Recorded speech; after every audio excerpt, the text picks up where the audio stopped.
ಕೃಷಿ ಬದುಕಿಗೆ ನಮಸ್ಕಾರಗಳು. ನಿರಂತರವಾಗಿ ಹಸು ಸಾಗಾಣಿಕೆಯಲ್ಲಿ ಸಕ್ಸಸ್ ಕಂಡಿರುವಂತಹ ಒಬ್ಬರು ವ್ಯಕ್ತಿಯನ್ನ ಭೇಟಿ ಮಾಡಿದ್ದೀನಿ. ಅವರಲ್ಲಿ ಹೇಗೆಲ್ಲ ಅಪಾರವಾದಂತಹ ಒಂದು ಅನುಭವ ಇದೆ ಅಂತ ಹೇಳಿ ತಿಳ್ಕೊಳ್ಳೋಣ.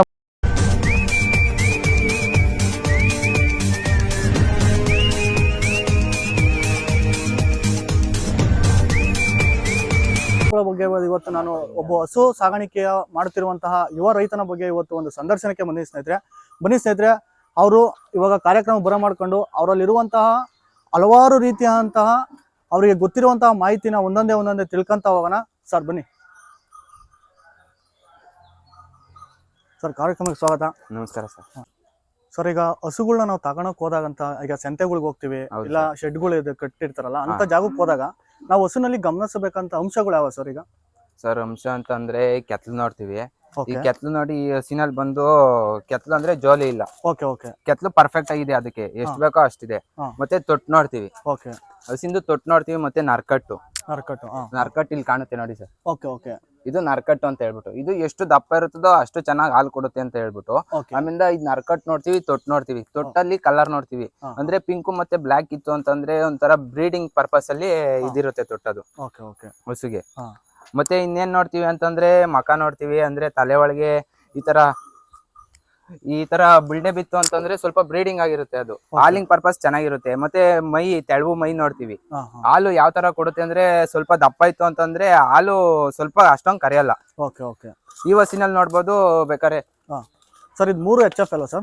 3 HF ಬಂದು ಈ ಹೊಸನಲ್ಲಿ ನೋಡಿ ನರ್ಕಟ್ಟು ಚೆನ್ನಾಗ್ ಬಿದ್ದಿದೆ. ಈ ಹೊಸ ಈಗ ಕರಾಕಿ 15ರಿಂದ 20 ದಿವಸ ಆಗಿದೆ.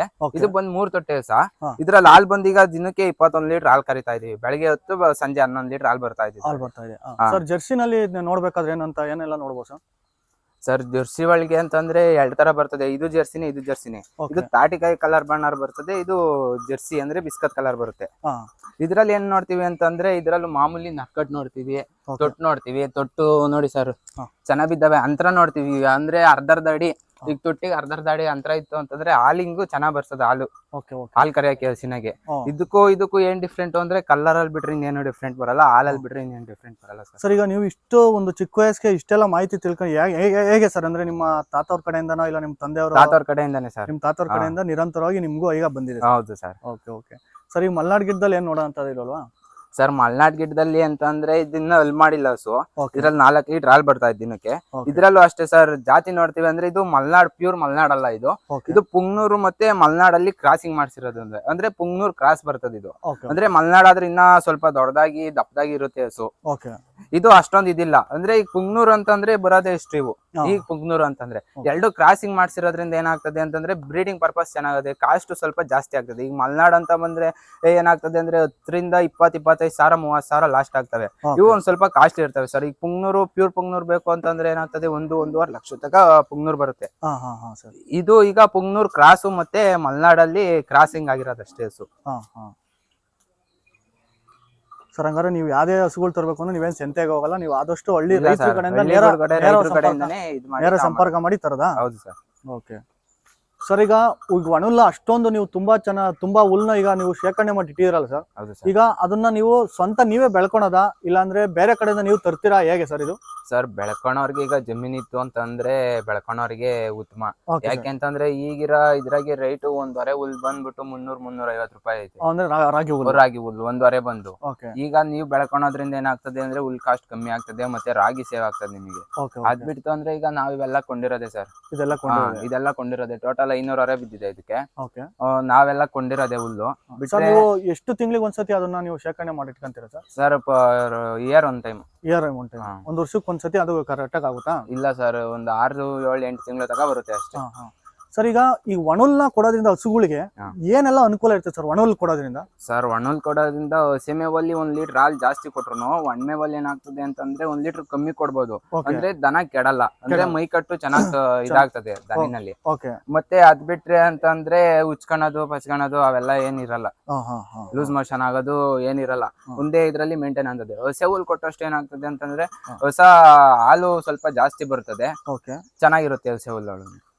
ಸರ್, ಈಗ ಈ ನಾಟಿ ಆಗಿರ್ಬೋದು, ಇಲ್ಲ HF ಆಗಿರ್ಬೋದು, ಇಲ್ಲ ಹಲವಾರು ಜಾತಿಯ ಹಸುಗಳಾಗಿರ್ಬೋದಲ್ಲ ಸರ್? ಈಗ ಹಸುಗಳಿಂದ ಹೇಗೆಲ್ಲ ಲಾಭ ತಗೊಂಬೋದು ಸರ್? ಈಗ ಸರ್ ಲಾಭ ಅಂತಂದ್ರೆ ಈಗ ಒಂದು ಈ ಹಸಿನಲ್ಲಿ ಏನಂತ ಲಾಭ ಬರ್ತದೆ ಅಂತಂದ್ರೆ ಹಾಲಿನ ಪರ್ಪಸ್ ಒಂದ್ ಮಾಡ್ಬೋದು. ಅಂದ್ರೆ ಮೊದಲಿಗೆ ಹಾಲು ಓಕೆ ಈಗ ಅಂದ್ರೆ ಯಾವ ತರ ಕಟ್ತೀವೋ ಅದ್ರ ಮೇಲೆ ಡಿಪೆಂಡ್ ಆಗ್ತದೆ ಹಸುಗಳು. ಓಕೆ ಹಾಲಿಂದ ಮಾಡ್ಬೋದು. ಮತ್ತೆ ಇದ್ರಲ್ಲಿ ಒಂದು ಹೆಣ್ಗರು ಆಗ್ತು ಅಂತಂದ್ರೆ ಎರಡನೇದು ಲಾಭ ತಗೊಬಹುದು ಇದ್ರಲ್ಲಿ. ಓಕೆ ಅದ್ ಬಿಡ್ತು ಅಂತಂದ್ರೆ ಗೊಬ್ಬರದಲ್ಲಿ ಲಾಭ ಚೆನ್ನಾಗ್ ಆಗ್ತದೆ sir. Okay okay okay sir, ಈಗ ಹೊಸದಾಗಿ ಹಸು ಸಾಗಾಣಿಕೆ ಮಾಡೋರಿಗೆ ನಿಮ್ಮ ಅನಿಸಿಕೆ ಏನ್ ಹೇಳ್ತೀರಾ ಸರ್? ಈಗ ಹೊಸದಾಗಿ ಪ್ರಾರಂಭ ಮಾಡ್ತಾರಲ್ಲ ಅಂತ ನೀವ್ ಏನ್ ಹೇಳ್ತೀರಾ? ಮಾಡೋರಿಗೆ ಅಂತಂದ್ರೆ ಟೋಟಲ್ ಆಗಿ HF ಹಸುಗಳಿಗೆ ಕೈ ಹಾಕ್ಬಾರ್ದು, ಅಂದ್ರೆ ತಗೋಬಾರ್ದು. ಯಾಕೆ ಅಂತಂದ್ರೆ ಈಗ ನೋಡ್ರಿ, ಇದು ಎರಡಲ್ಲಿದೆ, ಇದು ಎರಡಲ್ಲಿದೆ. ಮನೆಗೆ ಈಗ ಹೊಸದಾಗಿ 1-2 ಕಟ್ಟೋರ್ಗೆ ಮನೆ ಹಾಲಿಗೆ ಅಂತಂದ್ರೆ ಇದು ಸ್ವಲ್ಪ ಅಂದ್ರೆ ಅನುಭವನೂ ಇರಲ್ಲ, ಅವರಿಗೆ ಏನು ಇರಲ್ಲ, ಹೊಸದಾಗಿ ಕಟ್ತಾ ಇರ್ತಾರಲ್ವಾ, ಅವರಿಗೆ ಈ 2-4 ಪಡ್ಡೆಗಳು ತಗೊಂಡೋಯ್ದು ಅಂತಂದ್ರೆ ಈ ಹಸುಗಳಾಗ ಅನುಭವನೂ ಬರುತ್ತೆ. ಆಮೇಲೆ ಮುಂದಕ್ಕೆ ಜಾಸ್ತಿ ದೊಡ್ಡದಾಗೂ ಮಾಡ್ಕೊಬಹುದು. ಇದ್ರಲ್ಲಿ ಒಂದ್ ಕರ ಹುಡ್ದು ಅಂತಂದ್ರೆ ಅದ್ರಲ್ಲೂ ಒಂದ್ ಇದಾಗ್ತದೆ ಸರ್. ಈಗ ಮೊದಲಿಗೆ ಪ್ರಾರಂಭ ಮಾಡ್ಬೇಕು ಅಂದಾಗ ಎಷ್ಟು ಇನ್ವೆಸ್ಟ್ ಮಾಡಿ, ಅಂದ್ರೆ ಎಷ್ಟು ಬಂಡವಾಳ ಹಾಕಿ ಈ ಹಸು ಸಾಗಾಣಿಕೆ ಸ್ಟಾರ್ಟ್ ಮಾಡ್ಬೇಕು ಸರ್? ಬಂಡವಾಳ ಅಂತಂದ್ರೆ ಕಮ್ಮಿ ದುಡ್ಡಿಂದಾನೆ, ಅಂದ್ರೆ 60,000 70,000 80,000 ಲಾಸ್ಟ್ ಆಗ್ಬೇಕು. ಯಾಕಂತಂದ್ರೆ ದೊಡ್ಡದಾಗಿ ಬಂಡವಾಳ ಹಾಕ್ಬಿಟ್ಟು ಅನುಭವ ಇಲ್ದಂಗೆ ಇದ್ ಮಾಡಕ್ ಆಗಲ್ಲ, ಅಂದ್ರೆ ಲಾಸ್ ಸ್ವಲ್ಪ ಜಾಸ್ತಿ ಆಗ್ತದೆ. ಅನುಭವ ಇದ್ದಷ್ಟುನು ಲಾಭ ಚೆನ್ನಾಗ್ ತಗೊಂಬೋದು. ಓಕೆ ಸರ್, ಈಗ ಇಲ್ಲಿ ನೋಡ್ತಿರೋಂತ ಮಲ್ನಾಡ್ ಗಿಡ್ಡ ನೀವ್ ಏನ್ ಪ್ರಪೋಸಿಂಗ್ ಕಟ್ಟಿರ ಸರ್ ಇದನ್ನ? ಸರ್ ಇದು ಮಾರ್ಕೆಟಿಂಗು ಮಾಡ್ಕೊಡ್ತೀವಿ, ಬೇಕಾದ್ರೆ ನಾವು ಮನೆಗೂ ಕೊಡ್ತೀವಿ ಸರ್. ಅಂದ್ರೆ ಈಗ ಮನೆ ಮಟ್ಟಕ್ಕೆ ಈಗ ಸಿಟಿ ಒಳಗಿರೋರು, ಹಳ್ಳಿ ಒಳಗಿರೋರು ಯಾರಾದ್ರೂ ಅಲ್ಲಿ ಮನೆ ಮಟ್ಟಕ್ಕೆ ಹಾಲ್ ಬೇಕು ಅಂತಂದ್ರೆ ಈಗ ಮಕ್ಕಳು. ಸರ್, ಇದು ಮಲ್ನಾಡ್ ಗಿಡ್ಡ ವಿಶೇಷತೆ ಏನ್ ಸರ್? ಹಿಂಗಂದ್ರೆ ತುಂಬಾ ಜನ ಈಗ ಏನ್ ಮಾಡ್ತಾರೆ, ಇದ್ರ ಹಾಲು ಬಹಳ ಬೇಡಿಕೆ ಅಂತ ಹೇಳಿ ತುಂಬಾ ಜನ ಕೇಳೋರು. ಸರ್ ಇದೊಂದ್ ಲೀಟರ್ ಹಾಲು ಬಂದು 150 ರೂಪಾಯಿ ತಕ ಐತೆ ರೇಟ್. ಸರ್, ಇದು ಒಂದ್ ಟೈಮ್ ಎಷ್ಟು ಹಾಲು ಕೊಡುತ್ತೆ ಸರ್ ಇದು? ಸರ್ ಈಗ ಇದು ಕರು ಹಾಕಿದೆ 2 ಲೀಟರ್ ಪರ್ ಟೈಮ್. 2 ಲೀಟರ್ ಬಂತಂದ್ರೆ ದಿನಕ್ಕೆ 4 ಲೀಟರ್ ಹಾಲು ಕರಿತಾ ಇದೀನಿ. 2 ಲೀಟರ್ ಮನೆ ಮಾಡಿಕಂತೀವಿ, 2 ಲೀಟರ್ ಕರಿ ಬಿಡ್ತೀವಿ ಸರ್. ಓಕೆ ಓಕೆ ಸರ್, ಇದ್ಯಾವ ಜಾತಿ ಕರು ಸರ್ ಇದು? ಸರ್ ಅದು ABS ಕರು ಅಂತ ಹೇಳ್ಬಿಟ್ಟು. ಹಾ ಸರ್, ಅದು 4-5 ತಿಂಗಳು ಕರು ಸರ್. ಇದು 5 ತಿಂಗಳು ಕರು. ಸರ್, ಇದನ್ನ ಮತ್ತೆ ಅಂದ್ರೆ ಈಗ ಗಬ್ಬ ಆಗ್ಬೇಕು ಅಂದ್ರೆ ಎಷ್ಟು ತಿಂಗಳು ಸಾಗಾಣಿಕೆ ಮಾಡ್ಬೇಕು ಸರ್? ವರ್ಷ ತಕ ಸಾಕಾಣಿಕೆ ಮಾಡಿ ಅದು ಈಟಿ ಬಂದು ಫಲ ಕೊಡ್ಸ್ತು ಅಂತಂದ್ರೆ 7 ಕೊಡ್ಸ್ತು ಅಂತಂದ್ರೆ 2 ವರ್ಷಕ್ಕೆಲ್ಲ ಫಲ ಆಗ್ತದೆ ಸರ್, ಫಲ ಕಚ್ಚಿದ್ರೆ. ಅಂದ್ರೆ ವಿಶೇಷತೆ ಏನು ಅಂತಂದ್ರೆ ಸ್ವಲ್ಪ ಬ್ರೀಡಿಂಗು ಶೋಕಿ ಇದ್ ಮಾಡ್ಬೋದು ಅದ್ರಲ್ಲಿ. ABS ಅಂತಂದ್ರೆ ಒಂಥರ ಹಾಲು ಆಗ್ಲಿ, ಹಾಲಿನ ಮಟ್ಟ ಆಗ್ಲಿ ಜಾಸ್ತಿ ಇರುತ್ತೆ.